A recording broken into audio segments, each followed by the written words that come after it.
Libra, I welcome you to my channel. I give you infinite thanks for being here, for your presence, your likes, and your beautiful comments. You are the owner of your future and the one who builds it.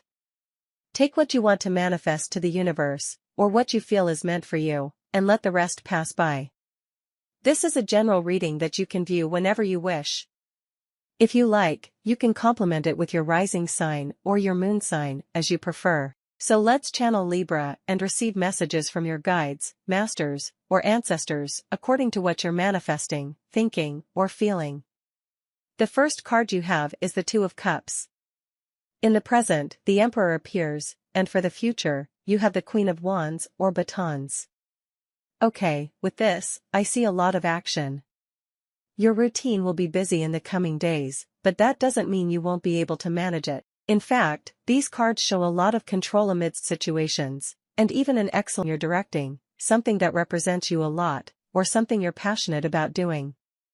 The cards also advise that it's good to take initiative, or perhaps advise against being afraid to lead.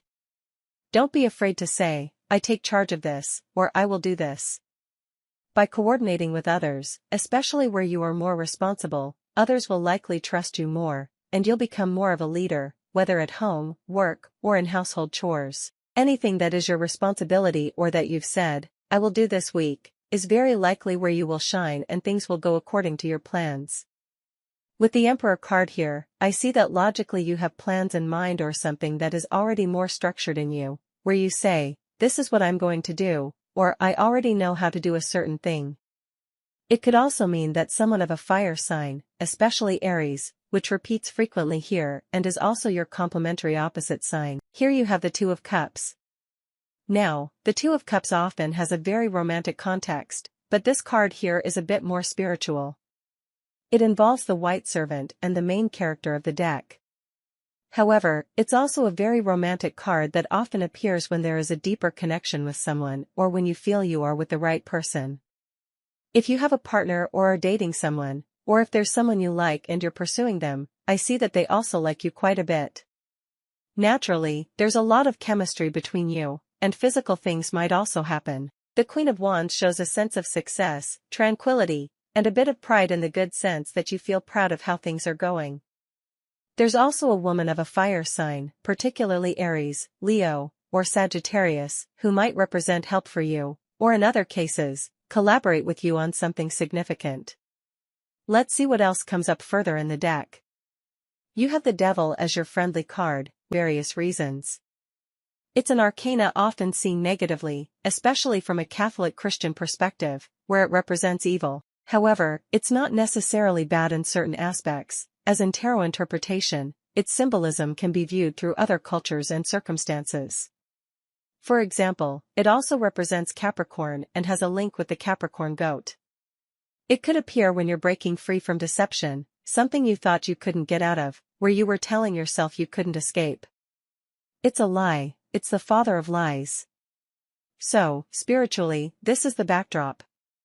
It's about overcoming self-imposed limitations and fears of disillusionment. This person might be good for you, helping you break mental barriers that you thought you couldn't overcome.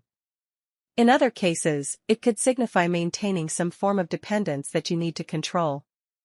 It's about gaining control over habits and situations. It's about reclaiming your power. That's why you have the Emperor and the Queen of Wands here. They also correspond mythologically in this deck. Here is the Green Man, a mythological figure seen in various North American contexts, symbolizing nature. Then there's the Queen of Wands associated with the goddess Bast or Hestia, representing tranquility, home protection, and focusing on what you're passionate about. You may have been neglecting these passions voluntarily, focusing on other things. Now, you're reconnecting with what truly matters to you and letting go of negative thoughts. The Devil also often signifies the arrival of money and intelligence in managing it, showing that you're in control, but not dominated by it. Let's draw more cards to see other nuances or things that come up for you. And you have a partner, it could happen, but logically it's like an extra detail, you're not as interested anymore, or not as interested as before, but sometimes you find out things from over there about someone you liked a lot of time ago, and so on, but it would be like an extra detail. But yes, I see this circumstance. Let me tell you also that you are like in two hearts, because you have here this card of the Emperor, but the Emperor is very Aries-like and has a lot to do with it generally. As I told you, Libra and Aries have a very interesting chemistry, and if you have a partner and you have been with your partner for a long time, the Emperor could also represent your partner regardless of their gender, whether they are a man or a woman. It would come out around here, but here is the King of Coins, here is someone else, yes, and the King of Coins or the King of Pentacles shows me another deity, because here in this deck there are only deities, and so, mythological figures. It's also a Basque deity. Yes, sometimes it appears in the form of a serpent, sometimes in the form of a dragon. But well, in the end, it's a deity, logically, and it's the King of Coins or the King of Pentacles, but it could represent a person of an earth sign, Virgo, Taurus, Capricorn. Yes, I see here that the crossroads are between Capricorn, especially that I see here, and between someone from Leo or Aries. I see those signs very marked there, any of those signs if they remind you of a particular person. I see that you still remember them even though that person is with someone else, because I also have to be honest, it could be that this other person who you are thinking about is with someone else. Then it's a detail that I have to give you, yes. I'm not saying that it's right or correct, but sometimes it happens, and it could be that if you went out with someone who has those signs, they are currently with someone else. It could be that they still remember you or still hold you in their heart. Maybe this person simply continued on their path because they had to or simply justify it. The truth is that often people continue thinking about their ex and continue on their way. So, there's something there that has to do with that, or it's a person who was always in love with you, never told you, but you knew who it was, or you went out for a while and then separated. So, there's also something there that comes out in the reading, which is like a romantic crossroads. In other types of matters, Libra, I also see with these cards that you will make excellent decisions. It could be that as a result of a practice, or as a result of putting something into practice, you discover more information or come up with a solution to a problem in the middle of practicing something, and that helps you achieve your goals.